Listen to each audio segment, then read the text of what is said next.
Greetings. This is a doubt clearing session on writing and speaking for IELTS. And this is Arun on my right, Hans on my left. Both are teachers working at MedCity International Collectorate Branch, Kottayam. And here we would deal with certain questions that students normally pose.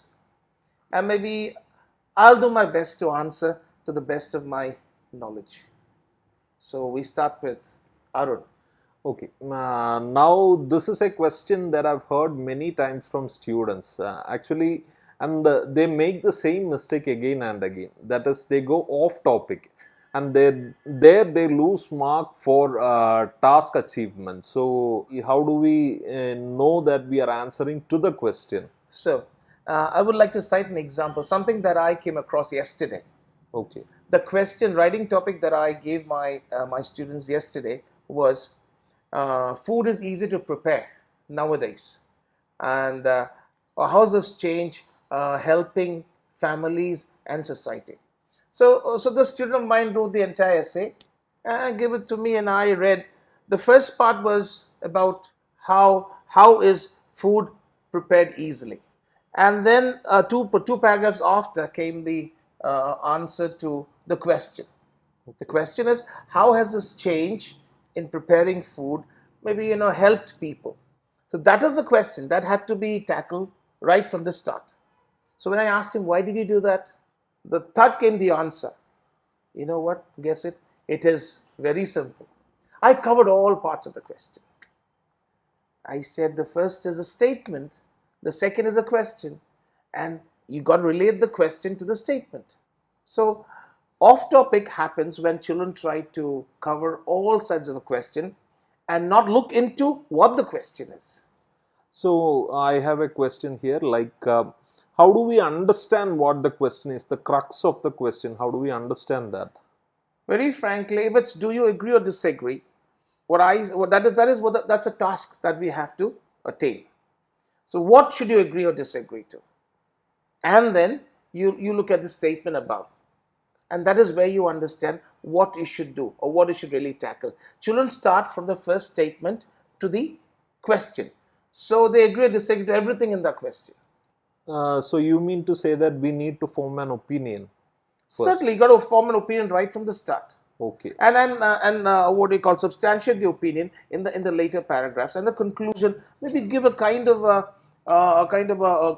overall, or maybe state as to what is happening today with regards to the topic. Okay. And what mistakes can happen when they're understanding of the question? See, words like must, should, can are normally overlooked. Okay. Children, I see students underline the big words in the question. They overlook these small words, can, must, should. Then these kind of words are the words that should be looked into, which would tell you exactly what you should do. When you have a must, when all governments must provide education for free. The must is there. They must do it. Should it be a duty? Should they do it? But if the answer goes down to maybe to answer can is if you're able to do it. If you're not, don't do it. It's not binding on you. Okay. So if the answer goes down to can, then the whole essay is off topic. Must is a term, or maybe should is a term used on governments, whether they can or not, they should, binding on them. Hi, good evening, Sandeep. I just want to ask you about the speaking. Okay. Of course, there are a bit of confusion among the students regarding the fluency of speaking on talking a bit fast. Do you think that that speaking fast, or maybe speaking at a rate that nobody understands, is that fluency? Not really, actually. Yeah, what you said is right. Fluency, in fact, what I understand fluency is like having the right ups and downs of voice. Correct. That's how it is. When you ask a question, you say, "Where have you been?" and you wait for the next person to answer. Okay, and then there are certain people who would ask, Hello, where have you been? That's slow, but that's fluency as well. But well said with the right up and the down of voice. So it is said that when you ask a question, when you end with on a high note, I mean, you say, where have you been? Been is on a high note. And if you answer to that, you say that I've been to the market. I've been to the market. Market, T down. So that's the end of the sentence. That's a statement, and you have a full stop there if you put it down in writing. So that is where the voice falls. So with the right ups and downs of the voice, whether you speak fast or slow doesn't really matter. But you have the right ups and downs, you are a good speaker, you're fluent. Maybe you can occasionally use a that is human.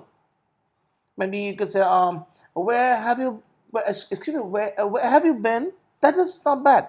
That's natural. It's normal way of talking. Yes, yes. Very, very natural. Okay. They just want to know, students, do they have to complete all the sub questions or the 3 or 4 sub questions in the cue card or the task card when they receive Yes. it? There are two kinds of speakers. The first kind of speakers are people who answer all the cues given in a question individually in a line or two, and then go on to explain those questions in detail later. So such people do keep in mind as to what they have said.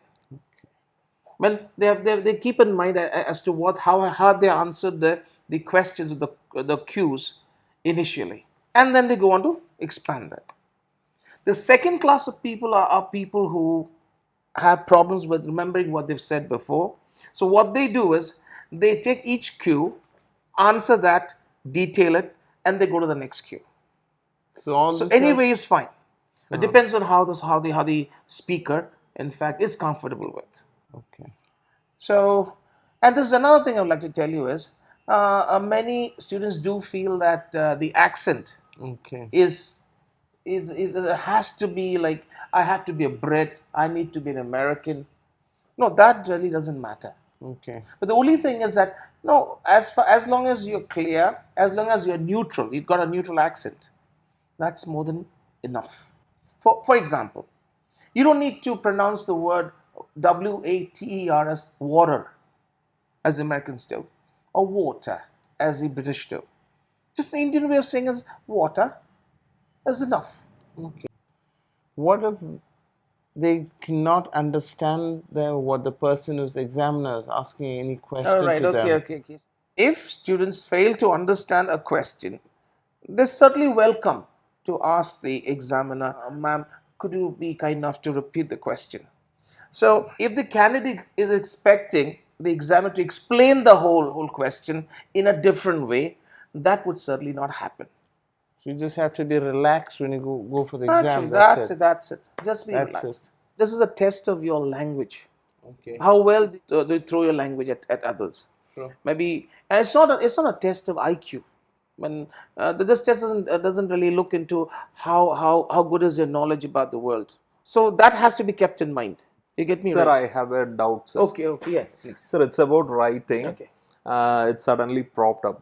So, like, the question is like, sometimes when we get questions, what do we do if we cannot generate points for the, and also, can we write the points down, note the points down on the question paper Yes. itself?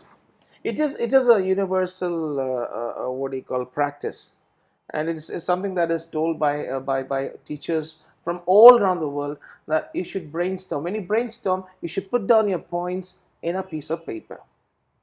That putting down points on a piece of paper really helps you to devise the whole essay of yours. And second, what you said is How to generate ideas? generate ideas. So see, ideas can be generated only if you read. No reading, you run out of points. So reading is the only way you could do. That is how you prepare yourself for the exams. With these little doubts, which I've clarified to the best of my knowledge. So do support us, and thank you very much. Thank you, Arun. Thank you, sir. Thank you, Hans. Had a nice session. We come back with more. Thank Sure. you.